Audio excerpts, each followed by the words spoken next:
out. 1 second. Try to get 1 second. I gotta get this settled. 1 second. Try to get the login there. That's for the Babylon Bee thing. Let's see. 1 second. Yes, I see. 1 second. Come on. Oh, this is it. 1 second.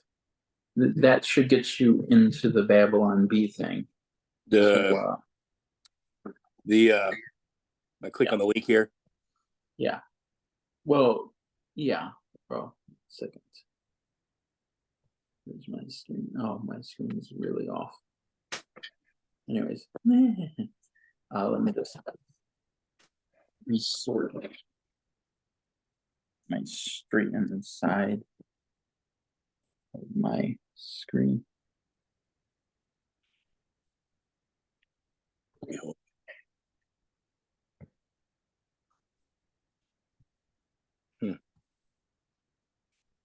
I don't know how to get in from here.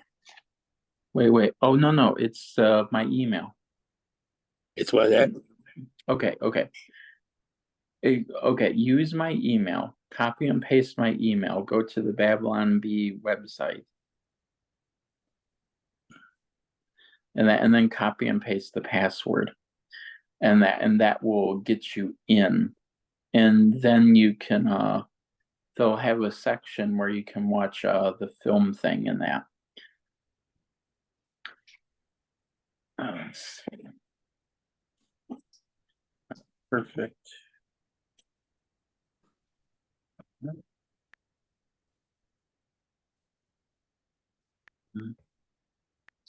Yeah, well, I'll just stand like this. Right here? Yeah.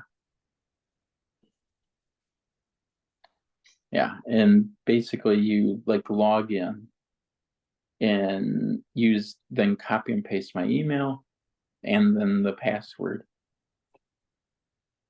and everything like that.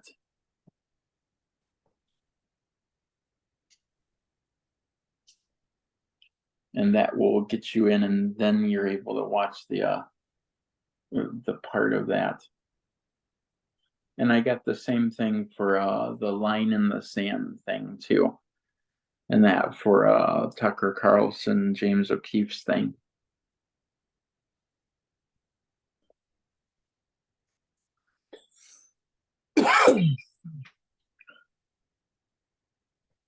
And then like should be the let's see here. Oh, hit play right here. I see it. Ready? Yeah. And like that's the whole thing itself.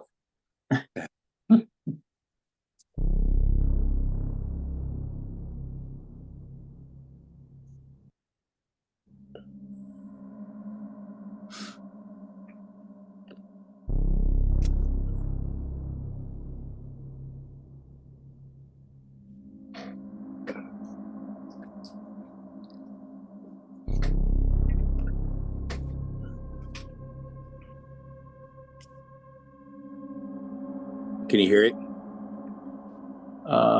Not yet on my side. But I think the audio should come through on your side.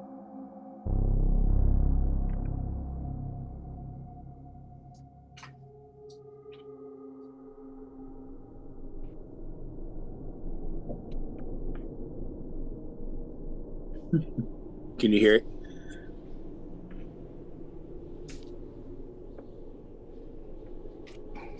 Give it a second. I think there's a delay for the audio. But I think as long as you hear it, that's all that matters. Nagasaki, the heat death of the universe. These are just a few of the most deadliest days in human history. It's a delay on my side. But none of them is as deadly as what's become known as the day that will live in infamy. January 6, 2021.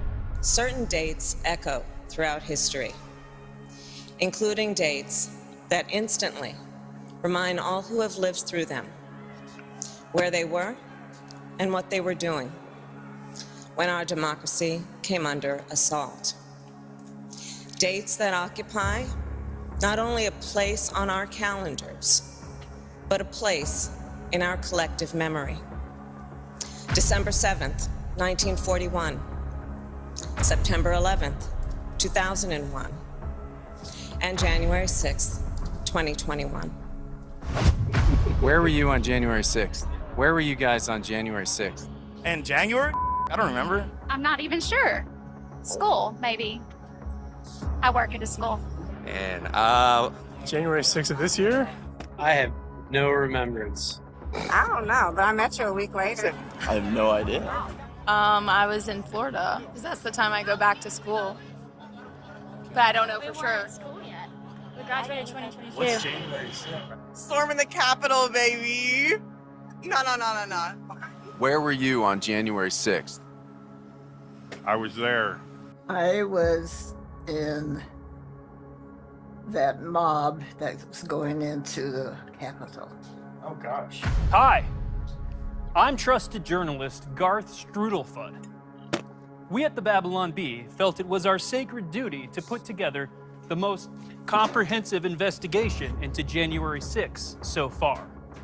So why don't you come join us on this exciting and slightly terrifying journey into the day that we almost lost our democracy. Kind of like how your wife always loses the Roku remote and then she blames you, but she's been sitting on it the whole time. Honey, you know you do that. I mean, it's endearing, but at the same time, like, trying to watch One Tree Hill here. So let's get that Roku remote. Can you believe it's been 9 months since one of the worst attacks in American history? Important reminder of how close we came to losing our democracy. Donald John Trump incited the insurrection. It's a horrifying day that will go down in U.S. history, however much longer that is. Why should we have any kind of sympathy for this cat when he was part of one of the worst acts in American modern history? Oh, Trump's crazy. He says this, he says that. Don't take him seriously. Take him seriously. Those who stormed this Capitol held a dagger at the throat of America. I'm trying not to laugh right now. Yeah. Oh, man.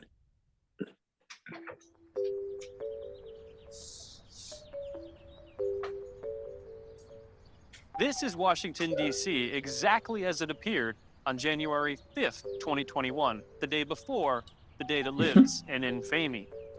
We don't know for sure because color cameras hadn't been invented yet. Also, we began filming this in the spring due to poor planning on our part, so we don't have exactly what it looks like in winter. You'll just have to picture snow, fewer leaves, and more beanies and scarves, and the looming threat of fascism.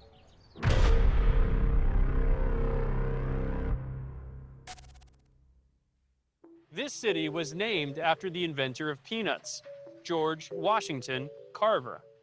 As you look around, you'll notice many interesting things, such as this giant Egyptian pointy thing, this statue of a sad bearded man, this famous president, this fountain, a Christian nationalist, and someone riding on his back. You may think this is a silly place, such as a theme park, or a casino in that city where Ocean's 11 took place, but it is actually a very serious place. This is the place where democracy was invented. As the old adage goes, in 1776, Columbus sailed the ocean blue and discovered democracy. Why did he do that? Columbus actually sailed across the ocean in 1492. So it rhymes with ocean blue. Some centuries later, you had the development of America. In 1776, really 1775, the outbreak of the American Revolution. And that's when democracy was invented. Well, democracy actually goes back a little bit further. to ancient Greece, for instance. Our founding fathers in 1776, they were cautious about democracy because they viewed it as potentially devolving into mob rule. And so they crafted a constitutional form of government with co-equal branches of government, a separation of powers, and checks and balances. Did they vote to have a democracy? Because if they had to vote to have the democracy, they couldn't do that if democracy hadn't been invented yet. You raise a really interesting point, but they didn't exactly vote for the democracy. There was a revolutionary war. Wow. You don't learn about this stuff in school. I'm walking through the city now, picturing what it might have been like on that fateful day. The hopes, the dreams, the fears, the gathering clouds of death, the shawarma that might have tasted a little something like this.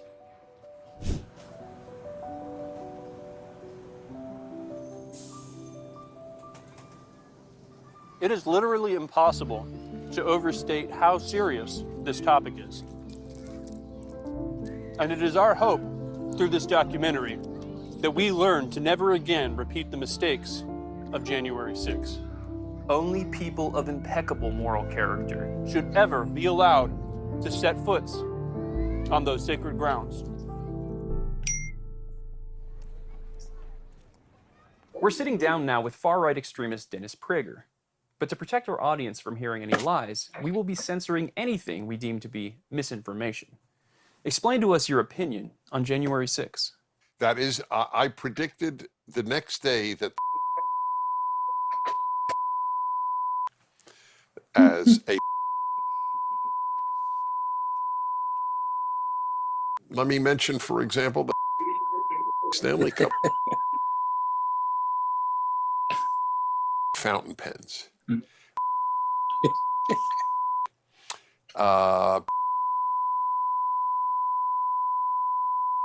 The joy of the fountain pen. I'm sorry you had to hear that. What kind of factors led up to January 6th? My understanding is that the protesters were very upset about how bad Wonder Woman 1984 was. I think it was more about Trump supporters being dissatisfied with how they saw the 2020 election conducted. They saw COVID being the excuse for a lot of sort of anti-constitutional measures around voting and ballot collection. So they wanted to make their voices heard at the Capitol and ensure that at least going forward, elections were conducted more constitutionally. But have you seen Wonder Woman 1984? I have. Was it bad enough to make you want to storm the Capitol? Almost, but no. Experts all agree that Wonder Woman 1984 was so bad that people got upset and agreed to storm the Capitol. But there may also have been some allegations about irregularities with the election. Now that we've agreed that people were really upset about Wonder Woman 1984, what then triggered them to actually march to the Capitol on January 6th? President Trump, as I recall at the Ellipse, told them, go down, peacefully make your voices heard, and let's march down there and register their objection to how the election was conducted. Now, Diana uses the Dreamstone to wish for Steve Trevor to come back, but he comes back in another man's body for some reason. Now, given that it's been established that the Dreamstone is seemingly unlimited in its powers, why did she not simply wish for Steve Trevor to come back in his superior Chris Pine form? Just seems kind of inconsistent. But we're getting a little ahead of ourselves. This is a documentary, after all. And documentaries typically start at the beginning, proceed to the middle, and end at the end. So before we can dig into the horrors of the worst day that ever occurred in Western civilization, let's go all the way back to the beginning.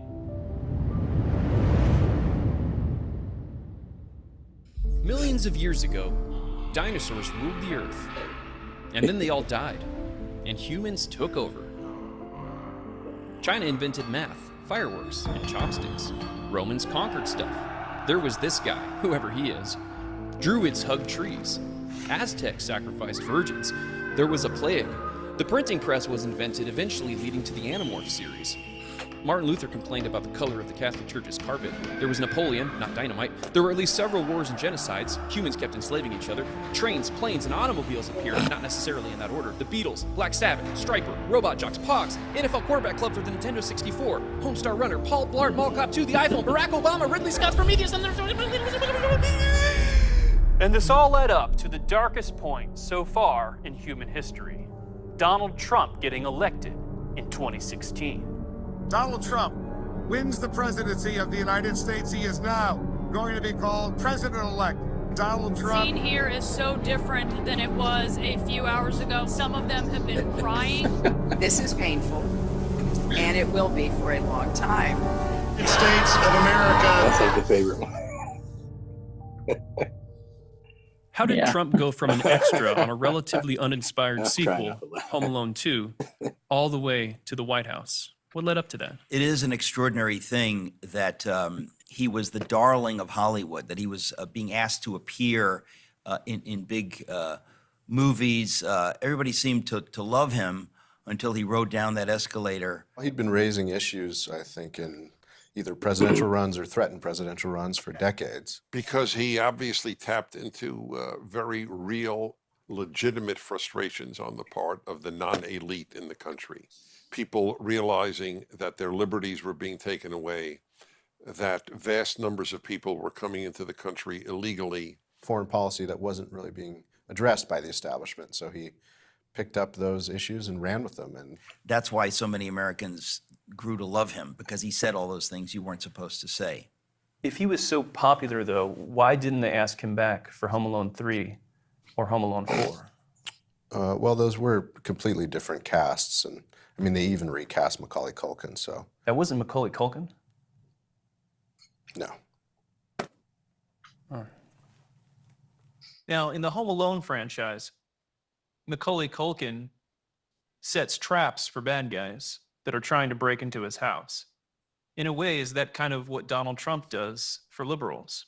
Well, if that is the measure, he is not being as successful as I would like for him to be, because I'd like for him to set more traps.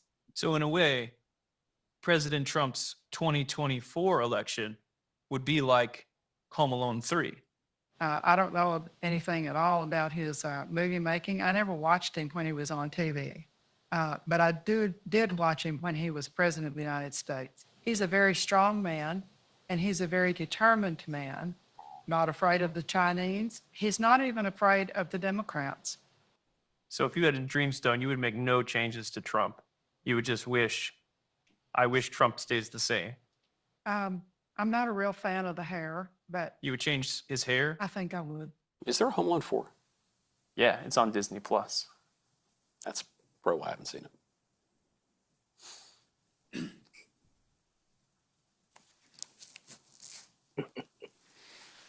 We'd stumped our so-called expert guest with our hard-hitting questions. So we took to the streets to find out why Trump was elected ourselves.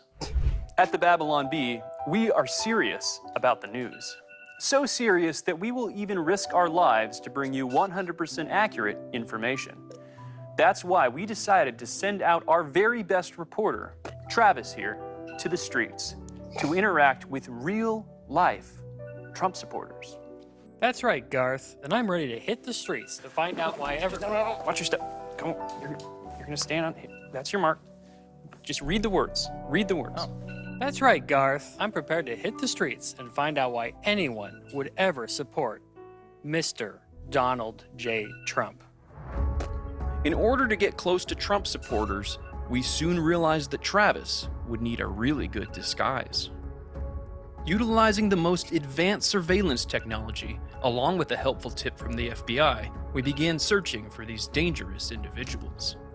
The trek was perilous, but in the end, we were able to locate their secret base.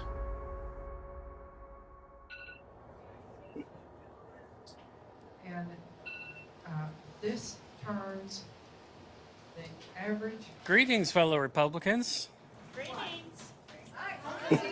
Thanks. I'll just take my usual seat now. Make America great again, right? Yeah. If you would stand, we will say our Pledge of Allegiance to get our meeting started. I pledge allegiance to the flag of the United States of America, one nation, under God, indivisible, with liberty and justice for all. Thank you, thank you, thank you. Now, I'm a Republican.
Have confidence in him. I'm not hiring a pastor. Sure. I'm hiring someone to govern my country. David killed a man and was an adulterer. He's not my pastor, he's my president. And always will be. We have to save ourselves first, and Trump's the only one that cares. He doesn't have to do this. This country. Yeah, he doesn't have to do this. Yeah, he didn't have to And I do believe the hand of God has guided this imperfect man to saving our country and saving the world. That's why I'm voting for Trump. Yay, Trump! Do you think that Trump is Ronald Reagan reincarnated? No, but I think he's good. We may never know why anyone ever voted for Trump. It will remain a mystery until the end of time, like whether a tree makes a sound when it falls in the forest and no one hears it, or the meaning of Christopher Nolan's Tenet. As the Trump presidency kicked off, one thing was clear. This was no longer Yo Daddy's president. All presidential norms went out the window. Trump committed horrible atrocities throughout his 4 years in office. He gave journalists only one scoop of ice cream when he got two. He force-fed unsuspecting kids McDonald's cheeseburgers at the White House until they all burst to death. And worst of all, he held up a Bible in front of a church, despite the Constitution clearly stating that is illegal. Not good. The Trump presidency was obviously a low point for America. How many billions of people died during the Trump presidency? What? Oh, I'm glad you brought that up because I do believe it was a high point for America. Businesses were prospering. We were becoming energy independent again. And I think his second term will be an even higher point. How many billions of people did Trump kill during his presidency? The actual answer is 0.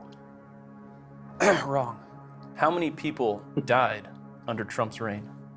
Well, I think just the normal mortality rates of a country of 350 plus million. There may have been a little of excess mortality with COVID, but I mean, nothing. Not sure what you mean. What about Joseph Gordon-Levitt?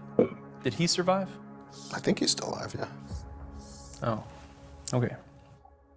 Millions were dead. Millions more were hiding in bunkers. But there was hope. A small group of freedom fighters rose up against Trump. We called them the Resistance. This was an underground movement of those few souls brave enough to speak up against fascism.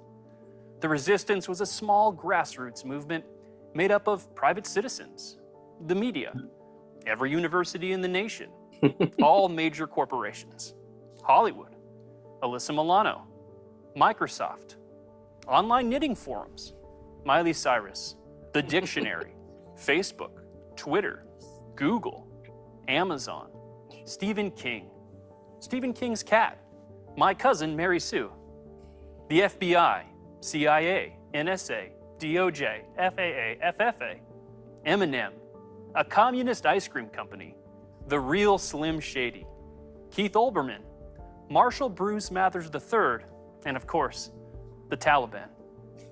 Being made up of such powerless individuals, the small fledgling resistance seemed destined to lose against Trump and his fascism. But then something happened that would change everything. A little bug called COVID-19 was unleashed on the world. How exactly did COVID-19 get out of the lab? We're not clear, but what we are clear on is that folks like Anthony Fauci have actually lied about this, that they wanted to cover up the origins of COVID, the idea that they actually worked with China, our enemies, on creating deadly viruses. He should be in jail, or maybe that's too good for him. Let the record show that Eric Metaxas has denied science himself. But they're really criticizing science because I represent science. Why did they not think to invent masks until after the virus got out? Seems kind of short-sighted. I'm pretty sure we've had surgical masks and N95s for a number of decades, actually. Well, agree to disagree. But one thing we do agree on is that the virus got out. That was bad? Yeah. Why didn't they just make a really giant face mask and just put it over the whole lab? That is everybody's question. It's a pretty good idea, right? Yeah. It was my idea. I came up with it. Yeah, I can tell. Now, we don't have an animation department at the Babylon Bee, so we hired an animation artist on Fiverr to reenact what COVID-19 escaping the lab might have looked like. The results were chilling and 100% accurate. Hello. What's the time? I'm getting out of here. Whistling. Parkour. Wow, that was tough.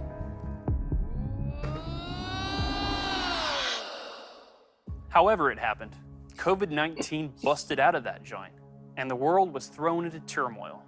Economies ground to a halt. The Major League Baseball season was shortened to just 60 games, allowing the Dodgers to finally win a World Series. Most tragically, the excellent Sizzler restaurant filed for bankruptcy, ending an era of quality, family-friendly food and a variety of choices at a reasonable price. But delicious cheesy bread and $16.99 steak and salad bar combos weren't the only thing that COVID-19 took down. It may have also taken down a president.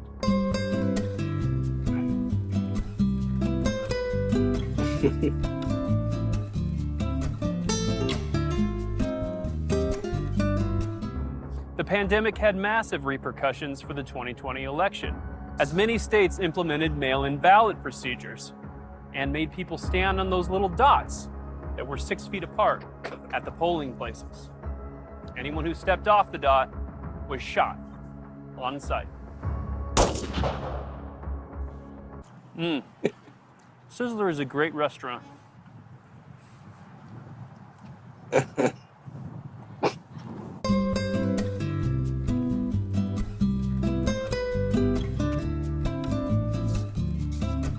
What are some of the so-called irregularities that January 6 protesters were upset about? So in the lead up to the 2020 election, using the COVID-19 pandemic as the justification, a lot of the election rules were changed by Democrat politicians. So they expanded the window for voting dramatically. They implemented policies for widespread mail-in ballots, for instance. They would, in some cases, move ballot drop boxes an unusual distance away from county clerk offices. In the case of Pennsylvania, are you You putting air quotes around my words? No, I'm not. Collusion between secretaries of state and judiciaries to revise the rules of ballot counting and mail-in signature verification and all that. Rules that are normally set by the national legislature empowering the state legislature. So that's the sort of normal constitutional process, and that was overridden by COVID exigencies. In many crucial precincts, counting stopped on election night, and the news reporters gave all sorts of reasons for this. So a pipe burst in this precinct. In certain precincts, the election administrators put up poster board to cover up the windows from the media and from the citizens who were trying to get a glimpse of what was going on. So all of that really broke for Joe Biden, and it raised a lot of questions in people's minds. You get the impression that however the pandemic arose, that dark forces on the left who did not want the will of the American people to be expressed in the November 2020 election used it as an excuse to commit voter fraud on a level we've never experienced in the history of our republic. After a mostly peaceful summer, with everyone quietly and obediently staying in their homes to slow the spread of the virus, only going out to get bread and milk and soup and things of that nature, election night was finally upon us. And after the whole country very carefully considered their choices, the options boiled down to the two best people possible to be president: Joe Biden. I accept this nomination. And Donald Trump. I profoundly accept. And when the dust settled late that evening, Trump had clearly won. If you count the legal votes, I easily win. Or had he? Giant tractor trailers filled with mail-in ballots began to pour into vote-counting facilities in the middle of the night, dumping mountains of freshly harvested votes for Joe Biden. Trump's lead quickly devaporated, and Biden was crowned the heir apparent to the throne of the American kingdom, making history as the very first 300-year-old president. We did it! We did it, Joe. You're gonna be the next president of the United States. Democracy had been saved. Still, Trump refused to accept the indisputable fact that Biden had won with 103% of the vote. He kept threatening to release something called the Kraken, which we can only assume was an actual 800-foot-tall, eldritch sea creature appropriately named the Kraken. This all led up to the events of January 6. In most countries, the second a new ruler is chosen, the old ruler is immediately murdered in ritual combat and then pushed off of a waterfall. Or in some places, like the Hälsingland region of Sweden, they are dressed up as a bear and burned alive. But this is America, and in America, we have rules to follow. So, before Biden could take office, the vote had to be officially certified. And that happened right here at the Capitol. Right here at the Capitol. You guys will edit. You guys can edit that one out, right? Yeah. Okay. This is Mike Pence, short for Mikael Pensathi, who was vice president at the time.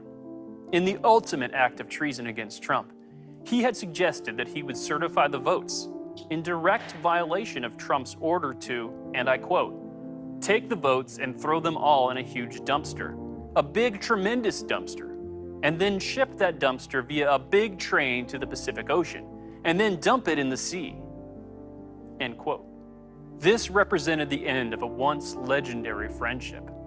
White House sources say Trump and Pence did everything together. They ate together, they played together, they even bathed together, as long as Pence's wife was present. But when Pence said he would certify the vote, Trump did the unthinkable and broke his half of the friendship necklace the two had worn for the past 4 years.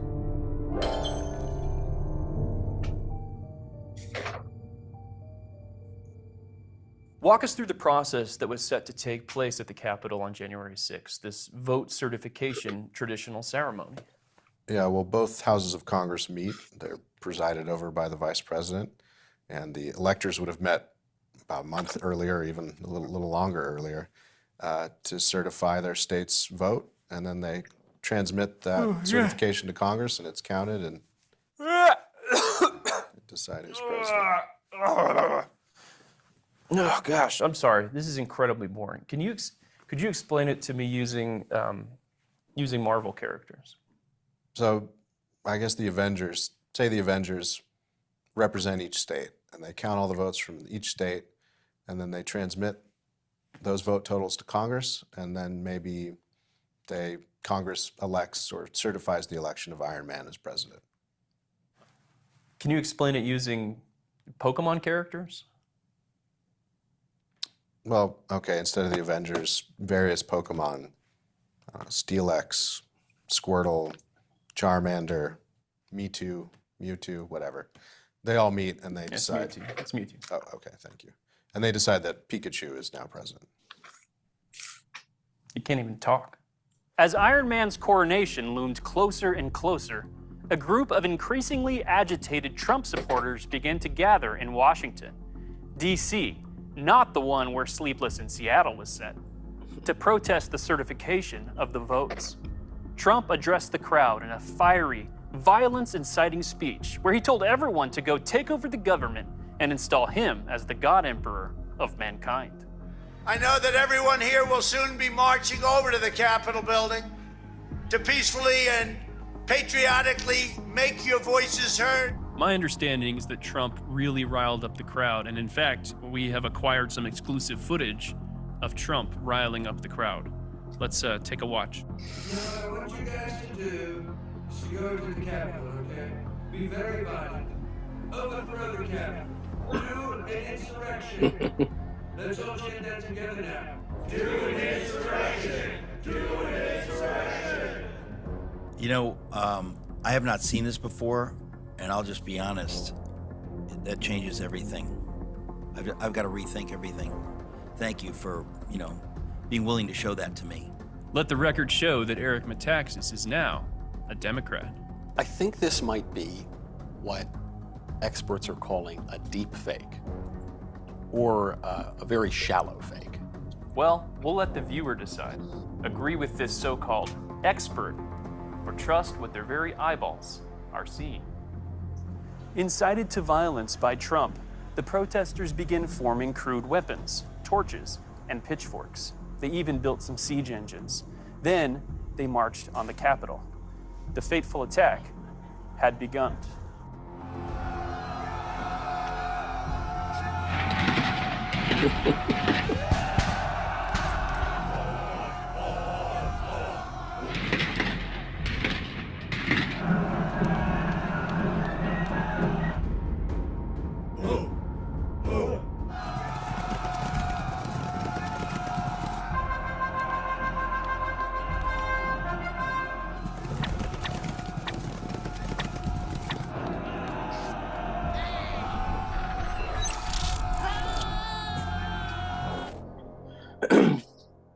As we continued our investigation of the insurrection, we were haunted by the face of one man, Buffalo Guy.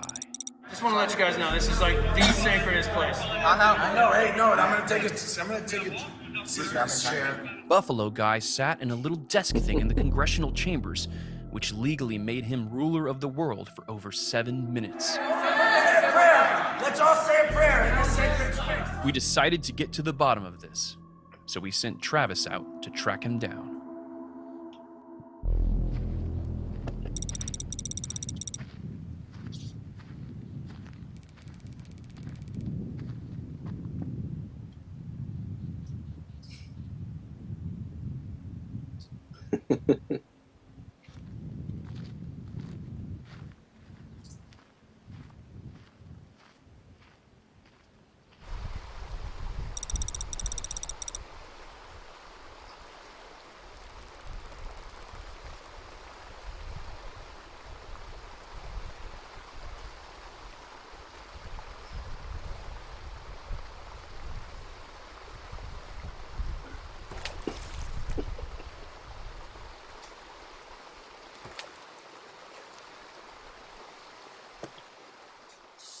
At this point, we're going to do something really, really scary. We are going to review actual footage of January 6 insurrectionists insurrecting the government. Now, I would like to offer the following trigger warnings for anyone with young or sensitive viewers back home. Violence, danger, cursing, fascism, white people, walking, selfies, hallways, buffaloes, lecterns, white people, general rowdiness, grandmothers, squirrels, comic mischief, non-stop ninja action, and finally, white people. Nothing I love more than going to the old movies. Yeah, I love the cinema. You know, I even sprung for the popcorn. Oh, well, where is it? Oh, I left it in the bathroom. You know what shocks me is that so many people will spend money to actually watch a movie about politics. Yeah, I wouldn't do that. Shh, it's starting. Whoa! Whoa! Whoa! Whoa! Movies! I hear this one's pretty scary. You know, my favorite zombie movie is Zombies on the Disney Channel.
Sooner or else. I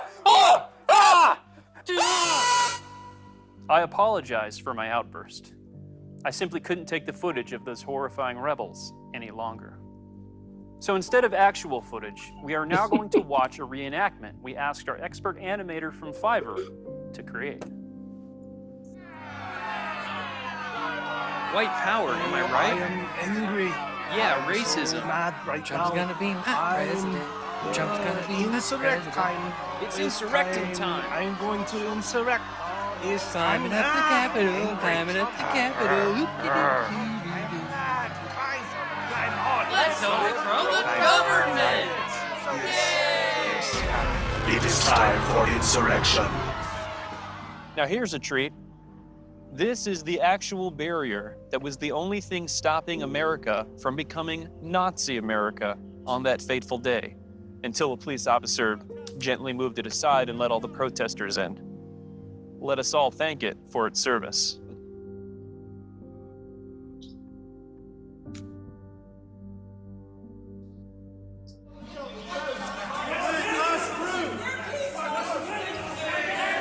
Let the people in. This is a chipped brick. One can't help but wonder, Was this damage done by Trump supporters? We may never know. But yes, it was.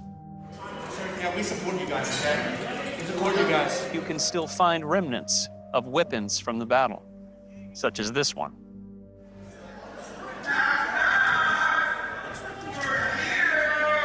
I believe these are rubber bullets, probably shot by Trump supporters at good guys. It's not our chair. Look, I love you guys, you're brothers, but we can't be disrespectful. Don't disrespect. They can steal an election, we can't sit in their chair? No! This is an empty field. You may not notice any damage, but check out what it would have looked like if Trump had never existed.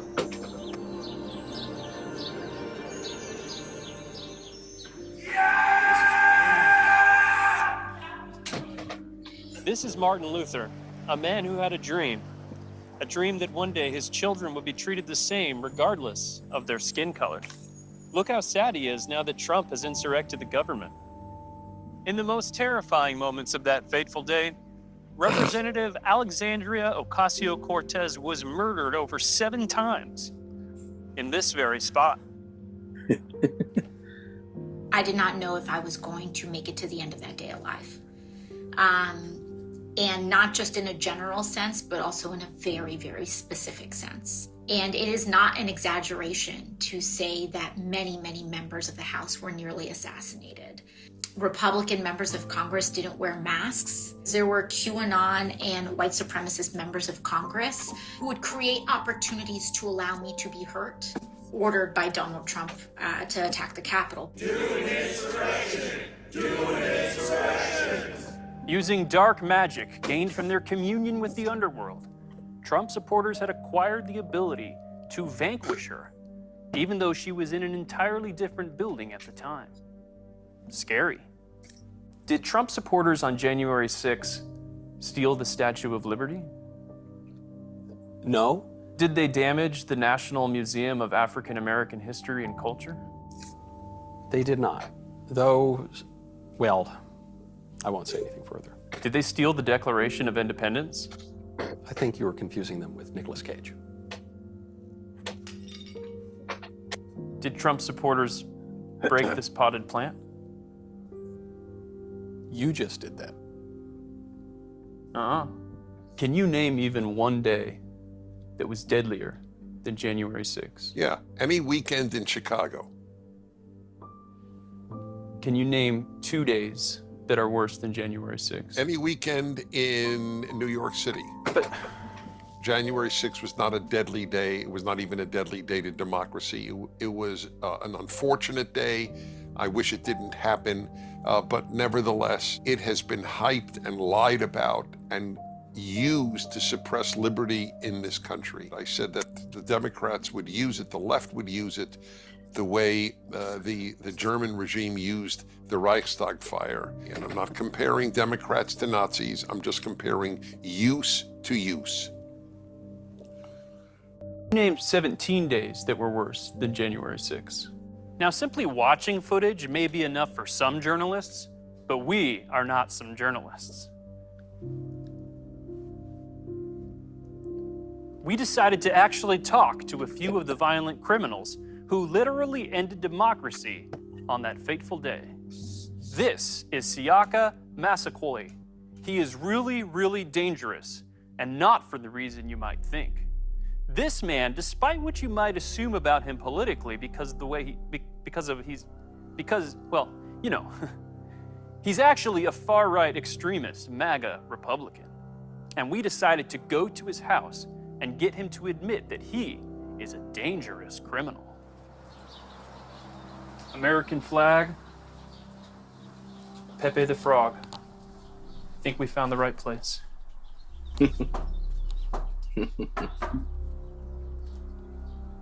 Guess he's not home.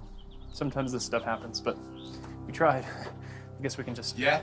Oh, hey, we're just... sorry, we're the... are you the dangerous insurrection man? Who's asking? Oh, nobody. We're like the documentary crew. Oh!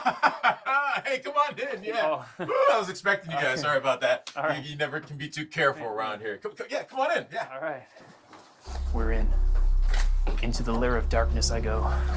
Darkness because he's a Republican, not because he's, never mind. Come on. Now, you've been pretty welcoming for a terrorist, and we'd just like to thank you for that. Well, you're welcome. I don't think I'm a terrorist. Now, let me just start out by saying, shame! Shame! Shame!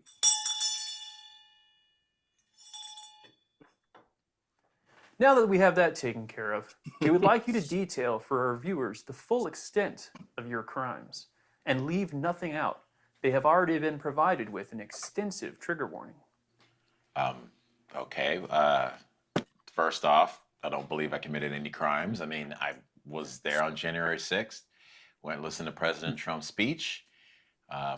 Afterwards, went back to the hotel, then decided to walk down and see what was going on at the Capitol. Went in the Capitol for about 71 seconds. The police asked me to leave, so I left. Oh! I'm sorry. I thought you were insurrecting me. Why? Because I did this. Ah! Oh! Yo. Oh. Okay. Are you okay? Your belt.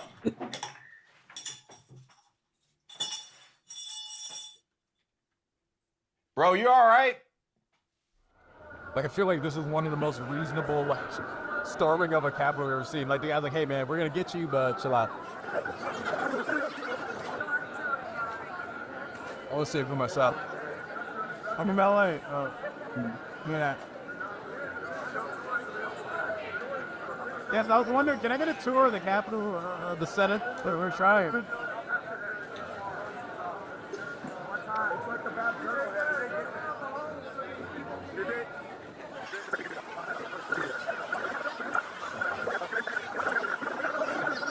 I'm literally trying to go. Yeah. We're trying. All right, guys. We're gonna work it out. So it's being reasonable, but we're out here. Hey guys, we're gonna back it out. We're gonna back it out so we can get some of these guys out. Yeah. Let's do it. Yeah. Well, we're gonna let us come out first, and then we'll go. Yeah. Let's go this one. Yeah. Look at this. They bust the window over here. People are upset, man. People are upset. Sir, you all right? I saw them hit you, man. That wasn't cool. You okay?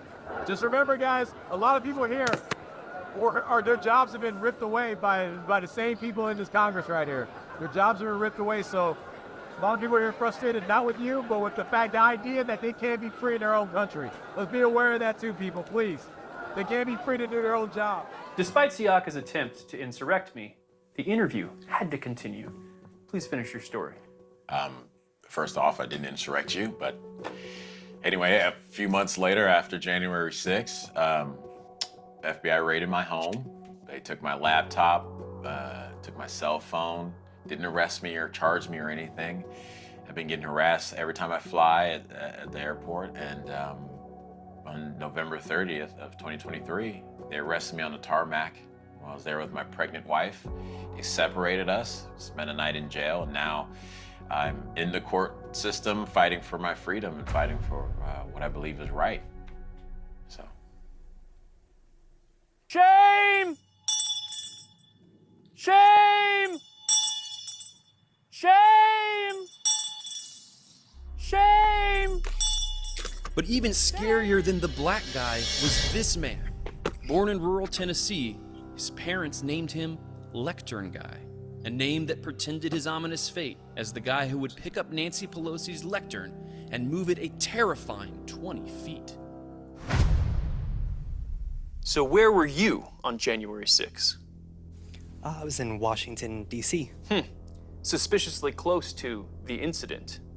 What were you doing there? I was there because I believe there were some questionable practices about the election. And I thought, it would definitely be a historical moment.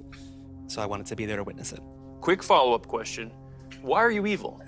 I don't think I'm evil. I think I'm a pretty normal guy. How many people have you personally killed? To this date? Yes. None so far. But you did go to prison. I did. I went to prison for a misdemeanor trespassing charge. Did you like it? No, I did not. It was not a pleasant experience. And do you feel like you've paid your debt to society? I would probably say I overpaid.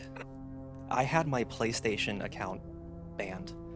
They took it away from me, and I had like 10 years worth of trophies that I had been collecting, and they took it all away. I had to start from scratch. So you went to the Trump rally, and then you walked over to the Capitol because Trump said to do an insurrection. And He said march peacefully. I don't think there was any plan that day from anyone who was there just attending a rally. It was not organized at all. You can tell because people were walking around inside the Capitol like they were in some type of like a museum just taking a tour. There are some people who are violent and there are some who are not violent. The majority actually were not violent.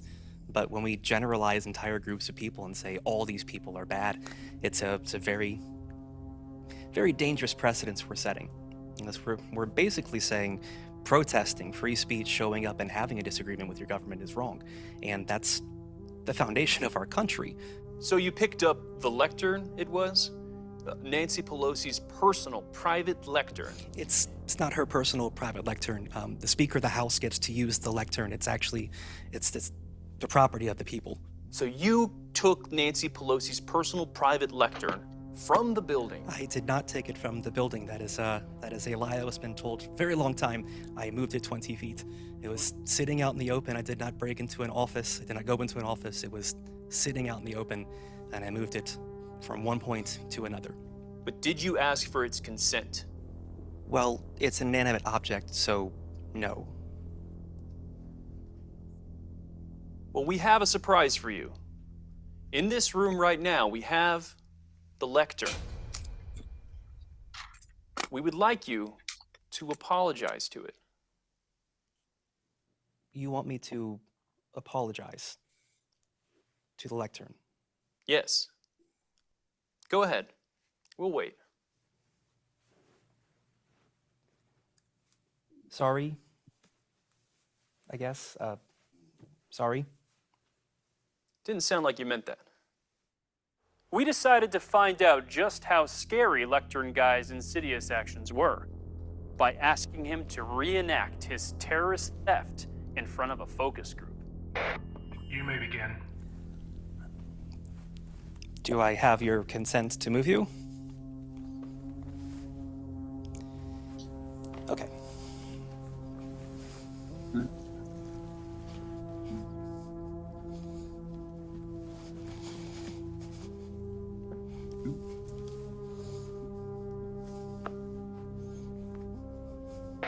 Thank you. That's all we need. Okay, thank you. So on a scale of 9 to 10, how terrifying was what you just witnessed? And this is for posterity, so be honest. 3? I don't know. That's not one of the options. You need it. The options are very simple, 9 or 10. Anyone? Yes, you. I was told I would get a $50 gift card for seafood buffet. Is this supposed to be two-way glass? You know I can see you guys in there.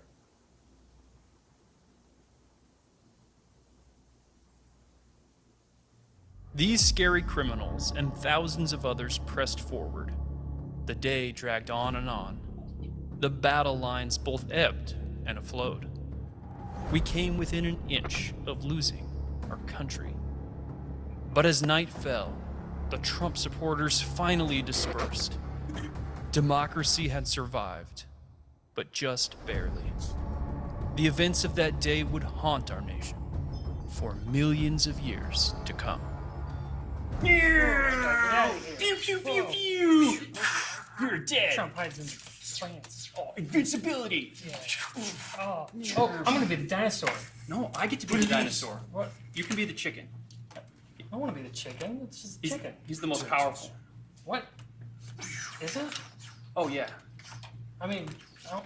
Roar! I'm the dinosaur. I'm the most powerful. Roar!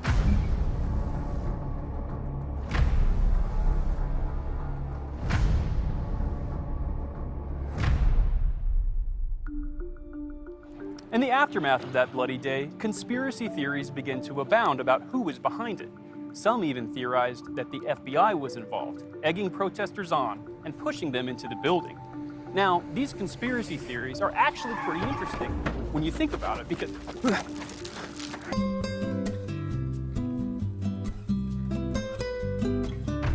the FBI was definitely not involved in January 6th, and anyone who thinks so is a dangerous extremist. Is that okay? Paint a dire picture for us of how terrible that day was when Trump supporters smashed into those hollowed halls, broke into those sacred chambers, and very nearly destroyed democracy. Well, in fact, they were not nearly as terrible and deadly as any of the days of the George Floyd riots, just to give an example. They weren't as terrible as most of the days of the pro-Hamas demonstrations on college campuses. They weren't what they are depicted as being. Some of them were rowdy. I would say that rowdiness is ultimately the worst thing that they did in terms of quote-unquote violence. They didn't kill anybody, to the best of my knowledge. Some people, or at least one, put his feet on the desk I believe, of Nancy Pelosi. And let's see, one guy walked in with buffalo horns. That really set people, that is quite distracting, I just want to say. But I wrote the song. It's called A Dirge for Democracy. It's available on Spotify now.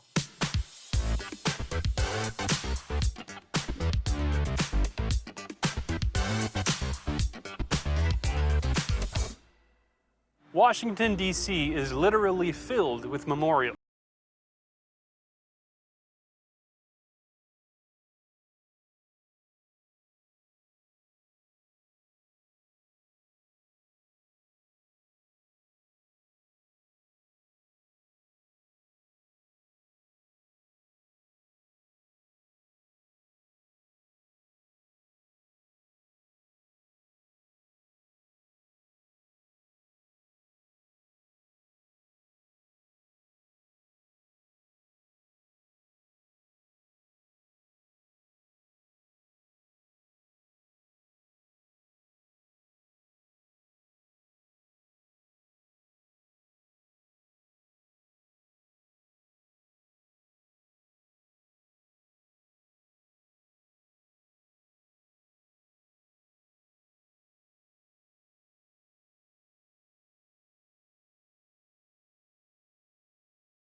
So we were forced to take matters into our own hands.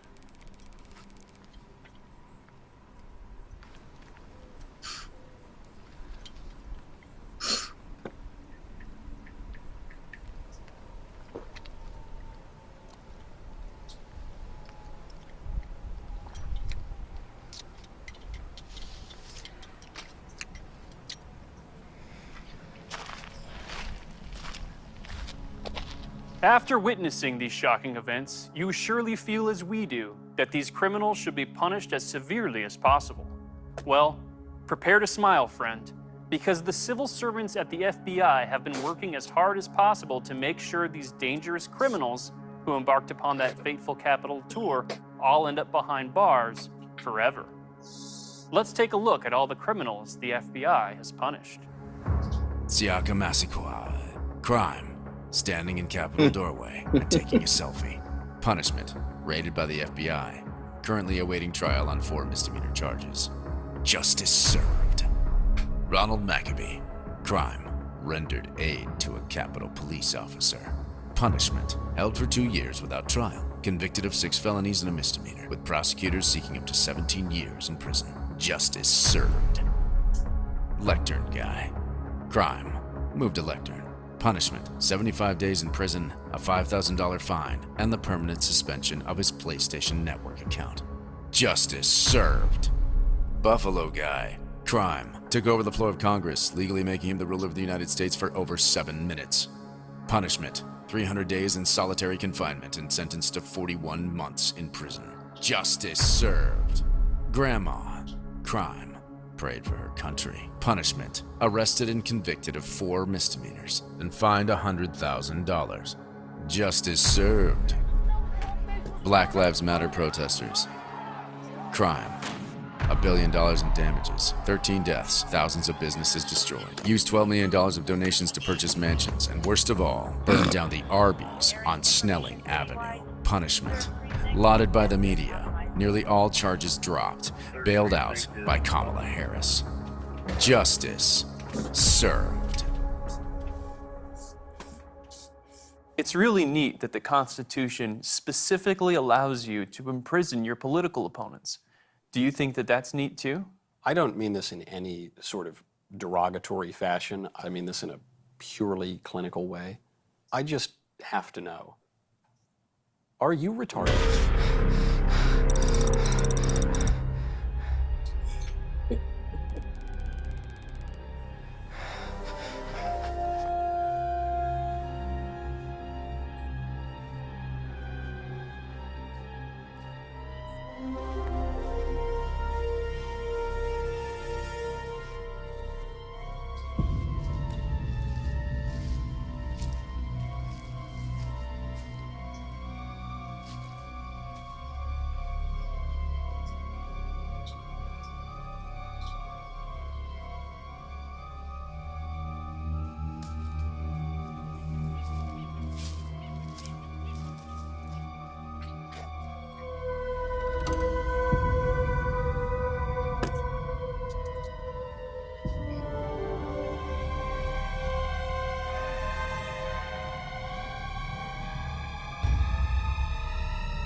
Steak?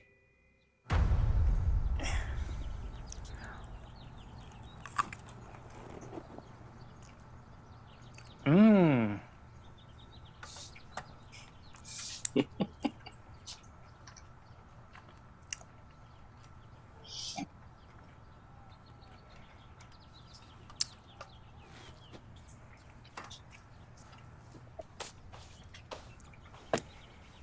Okay, bye.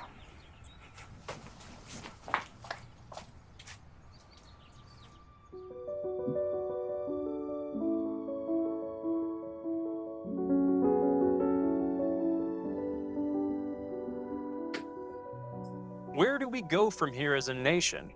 What kind of society can we rebuild from the ashes of that dark day? Is anyone even left in this post-apocalyptic wasteland once known as America?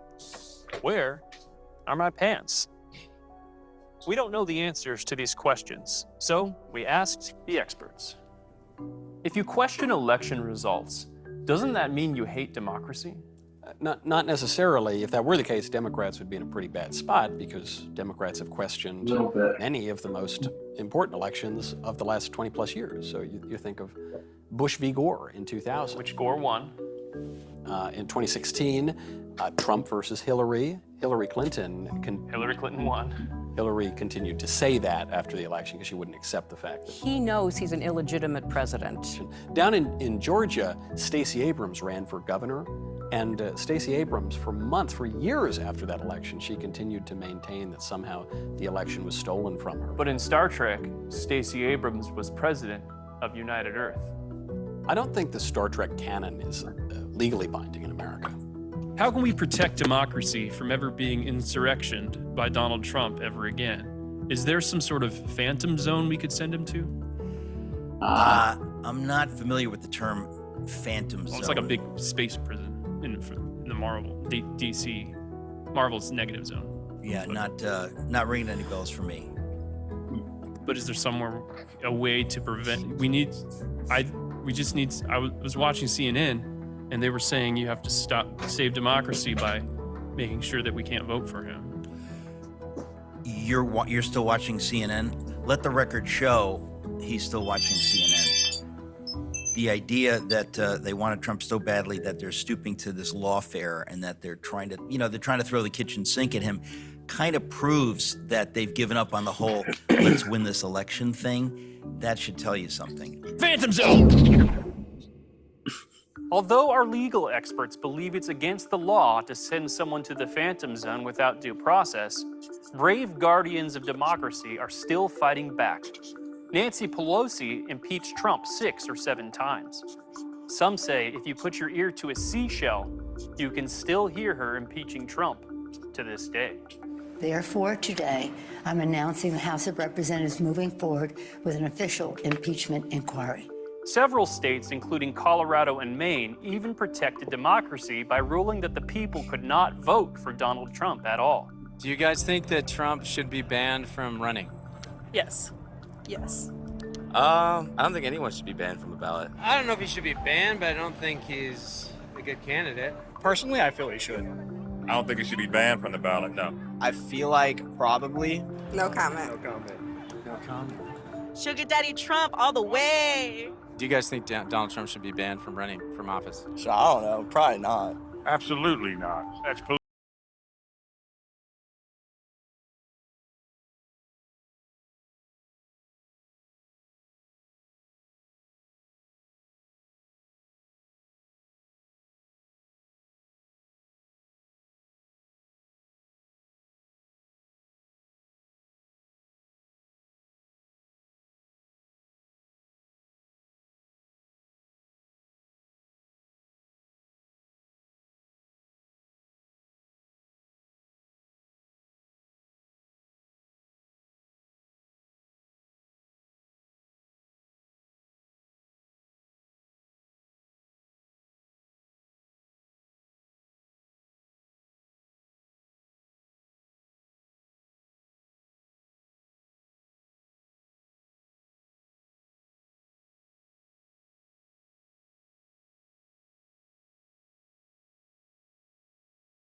Well, our cameras are running out of batteries, and we live in California where there's no electricity, so we're unable to recharge them.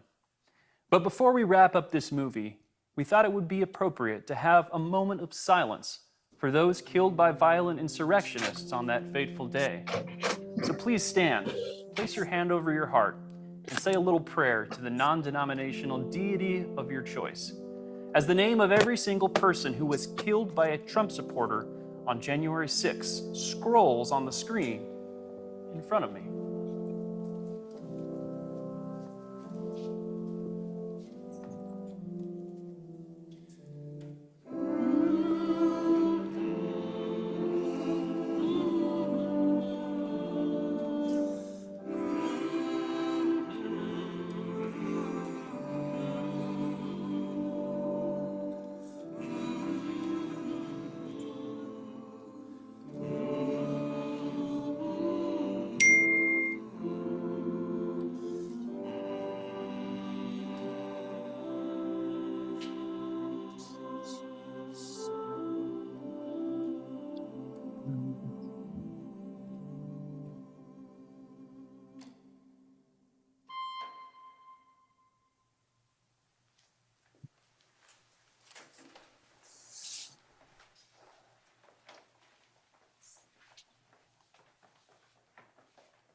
Touching and emotional.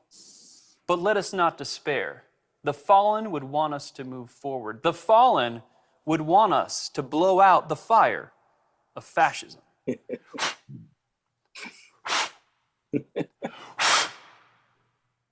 Wow, what an emotional tribute. Tears are literally pouring out of my eyes as we speak. But let us turn our anger and sadness into action. Many heroes are already bravely fighting the battle for democracy. You know, there needs to be unrest in the streets for as long as there's unrest in our lives. The FBI raided Trump's home, discovering some really scary boxes. Maine, Colorado, and Illinois fought bravely to save democracy by attempting to ban Trump from running for office.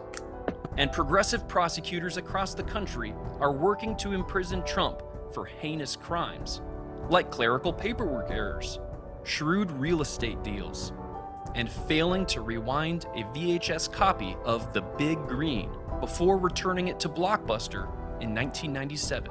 And as always, Democrats are taking the high ground by lowering the temperature of the discourse. No, I wish you were in high school. I could take him behind the gym. You get out and you create a crowd. And you push back on them. And you tell them they're not welcome. This is the last time an actor assassinated a president.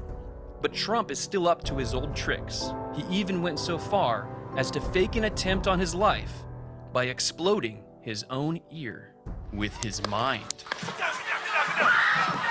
But it is odd that we have gotten no medical reports or details about what's happened. We don't know if Donald Trump got hit with a bullet. The lesson we all must learn is that saving democracy is up to us. Because it's time for us to do what we have been doing, and that time is every day.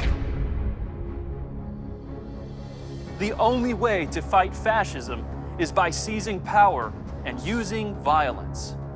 But of course, the most important lesson of all, in all of human history, the one that we can't forget and we will literally die if we don't learn, was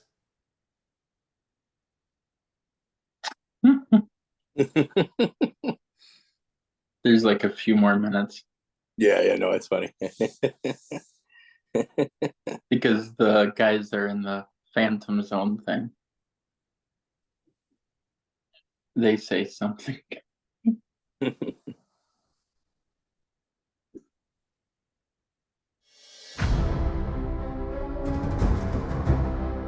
Give it a second or two more. But they comment in the credits.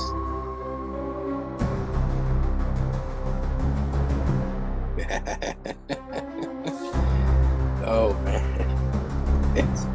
it's hilarious. Yeah. Yeah. 1 second. They'll pop in. Yeah, no, it's a lot of this I have not seen before. This one's good stuff.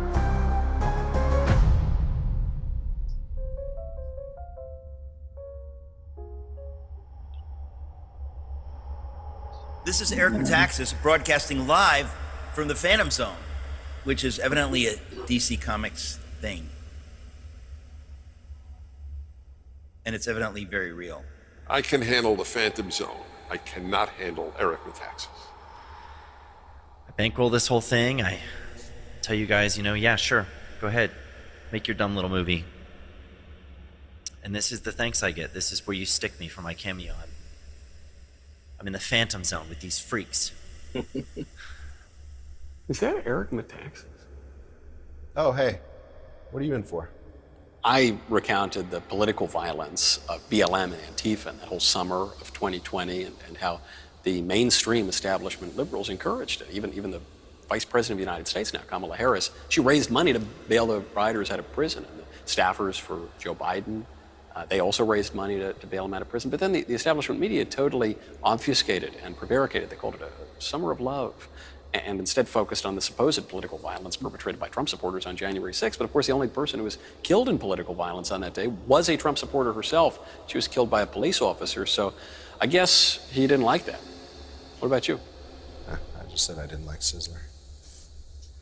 Yeah, that's fair. Sizzler is the choice of America. Sizzler gives you choices every day. Is there an award that's it? Yeah, this is it, I think, yeah.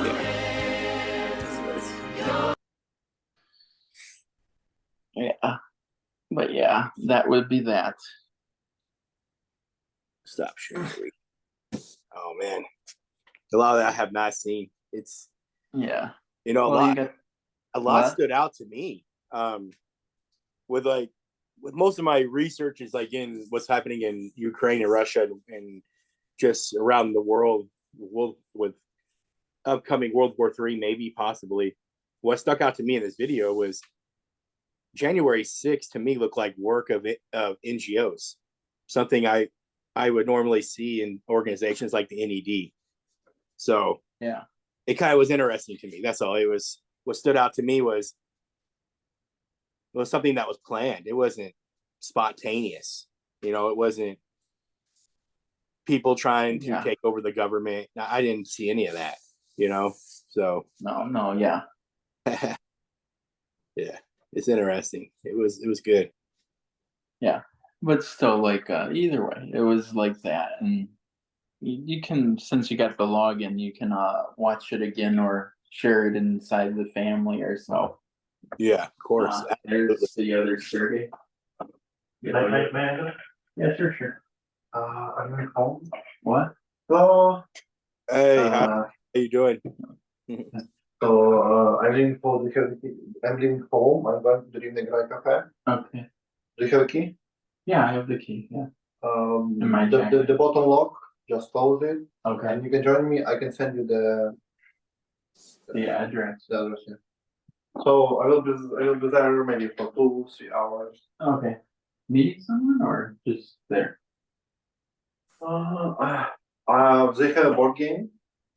Okay, gotcha. I will start to play it in Ukrainian language, but they have one which it will be suitable for you without knowing the language. So just call me and I'll. Sure. Okay. Gotcha. Okay. Thank you.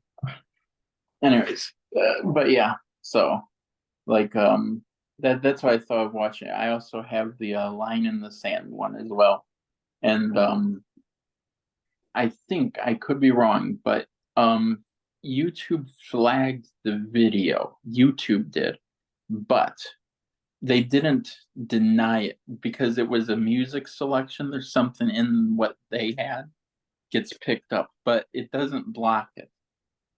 It just kind of lets it. So that may occur. Yeah. And that, just so you know.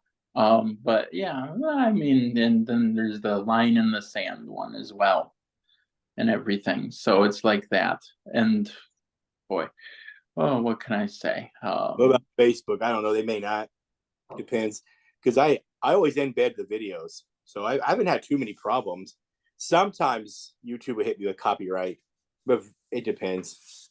That's usually what happens, or they say it's not a copyright, but they'll hit it, but then say it's not, and then they'll mute an area of the video. I've had that happen to me before, where they'll mute like an area of the video.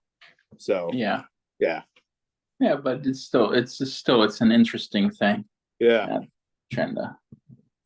What was your thoughts on it? Oh, for the January the thing, it's funny. It's a satire. Yeah. It's like I was showing to my friend Sergey Airplane, the 70s film Airplane. And basically like that's the precursor to all of the comedy films that came in the 80s and the 90s. But I don't know. Oh, with everything going on, there's a friend of mine. I know like more than one Sergey, so it's like say I know 5 Sergeys. The other Sergey that had the thing where he fell out the window because of a drone strike, he's still on leave, and which he's happy for because he didn't exactly want to go back to the front and that because they would have put him around Kursk again. And I don't know. I think in a way, there's a lot more talk, but more political talk on Zelensky's side with how do I want to say it? Like just like the whole thing of Zelensky's peace plan thing and how some people are not necessarily so for it and everything. But I'm just trying to think what else other than Halloween, other than an election. What can I say? What else is going on? It's getting colder in Ukraine. Getting colder here back home too. Yeah. Yeah. Man, I was gonna ask you if we could figure it out. We could do the elections. If we could figure out how to do it. Like well, I probably can stay up. I mean, I'm sure it would be a awful file size for the Zoom, but let's say the elections end by midnight. That would be 7 a.m. my time. Okay. If they end by midnight. In that would be midnight. And that would be midnight. Well, midnight for me, I'm thinking Eastern Standard Time.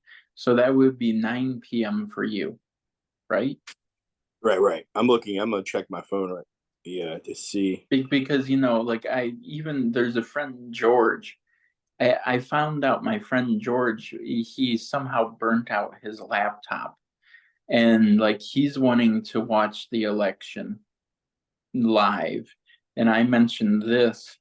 And then I'm telling him, I'm like, George, like you're gonna do a Zoom call on a phone and you don't have a power bank, and how long are you gonna be on? But he's in an interesting position because he has a wife and a kid, so I don't see him leaving the house for like a day and a night. Yeah. And that, but well, I don't know. It depends. But yeah, the election thing will be interesting regardless. Yeah, it will be. That. Yeah, I'm looking forward to it. Just we'll see. It's we'll see. Yeah. Yeah. But yeah. Oh, I'll tell you something funny too. Difference in cost, which will be wowie. So like say I got a haircut today as an example. And how do I want to say this? So it was like say $657, okay? Somewhere there, around there. And that. But now say if I was in the other small town where I'm living, and that it would be just close to 4, right under $4 or a little over $4. That's where it would be. But I mean, it's the difference of going 2 or 3 hours north. Such a great difference in price. But, and it cost me in order to get here. Let me see if I can do this on the map thing. 1 second, without crashing my Chrome completely down. So 1 second. What's the distance? Actually, you know what? Do it on yours because you have a larger screen to work with. So do Kalush, like on Google Maps, like Kalush, Kalush, Ukraine, to then Rivne, and Rivne would be Rivne, and that, and like that, like from a Google Maps side, and that would be the thing around that. Oh yeah, that makes me funny. You made, with the background, you made me think of the woke Jesus thing from the Babylon Bee. If you remember that one. I wonder if this is it. I don't know if I have Google Maps on here or not. Just do it through the browser, and that you should be able to do it through a browser. It will say, like, just do Safari or whatever, and just do maps.google.com. And I think it's like maybe 100 miles, 200 miles. But regardless regardless of the distance, I spent $5 getting to Lviv, and then I spent $2 getting here. In that, because I had to go from Lviv to Rivne, and that was 3 hours. Spell it for me again. For Kalush, it's Kalush. USH. Yep. And it should say Ukraine in that. So, and then do a directions, which will be to Rivne. Directions then to Rivne. R-I. V. R-I. Yeah. V. Okay. N-E. N-E. Yeah. Ukraine. Yep. And like the oblast or the city one should be good. It's right here. Yeah. And then do the directions, which, see, it says 4 hours. Mm-hmm. And how many? 222 kilometers. Well, I don't know my kilometers to miles, but still, like, that's the direction that I went. And let me see if I can do a quick search. It says 272, right? Wait, hold on. There is a km to thing in the maps, but km 2 miles. Enter. It's 169 miles. And that it's 169 miles. But the thing about it is the cost to get from in that type of direction was $7. Was it Riva? How do you spell it again? Rivne. R-I-E. Ivne. Oh, so V. Wait, hold on. R-I-V. Yeah. N-E. N-E. There we go.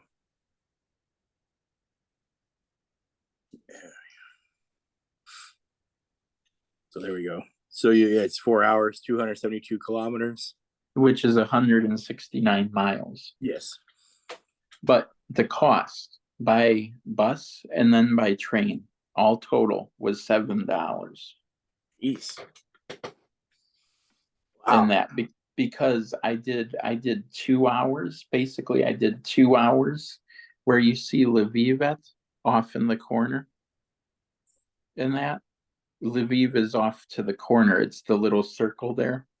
And that what happens is I went to Lviv, and then I went at an angle, like the thing says, straight to Rivne, and that. And the train ride was 3 hours, or 2 hours and 59 minutes, and then the bus ride was basically 2 hours, so 5 hours, but at $7.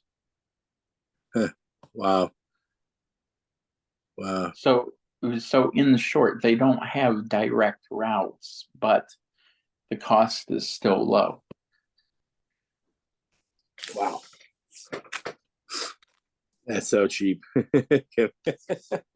Well, yeah, per mile, yeah, it's cheap. Yeah. It's cheaper, if in some ways you could say it's cheaper than driving a car, literally. Wow.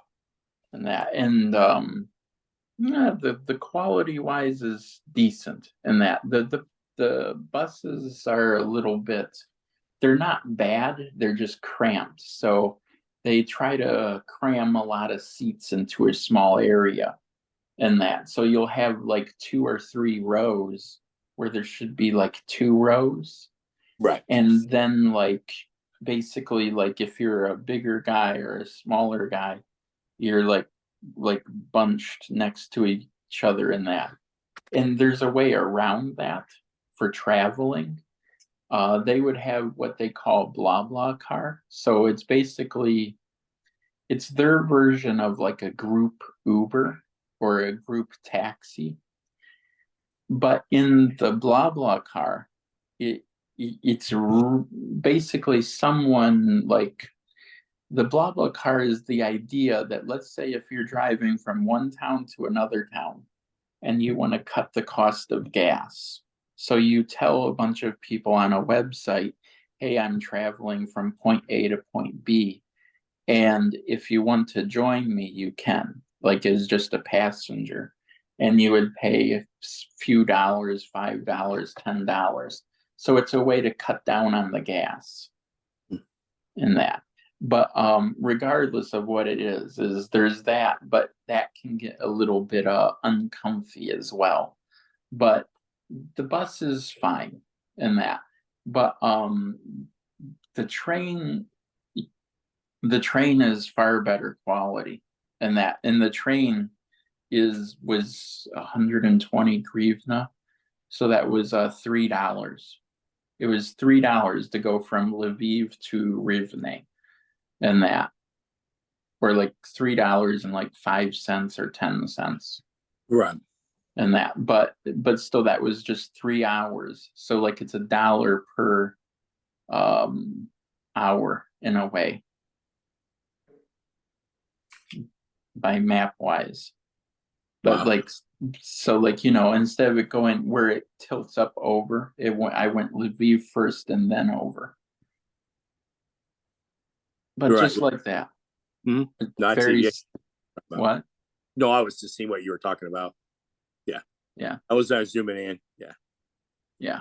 But it's just like that. And then like, say like going like from Lviv to Kyiv, the capital, if you do the fast train, which is intercity, and that will be like, say, let's say $12 or $15.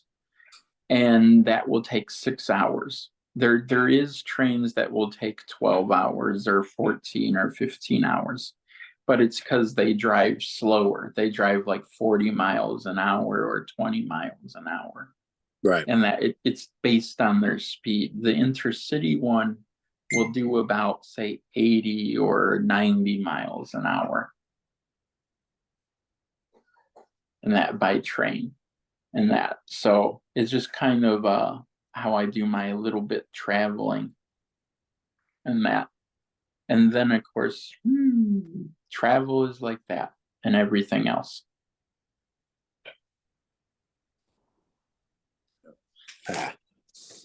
Any other little things to add, or you can think of? No, I'm about to. I gotta get off my iPad battery straining, so I eventually need to get. But okay, sure, no problem.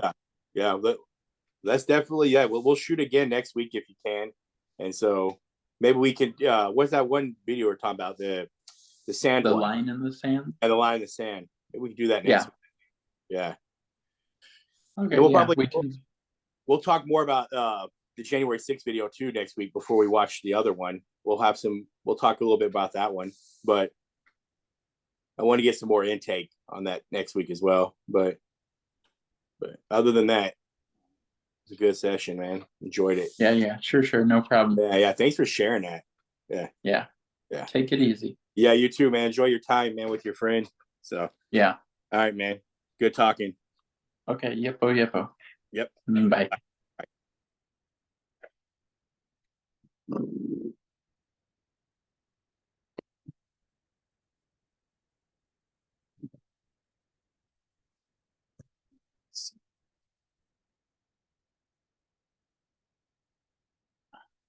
Where's my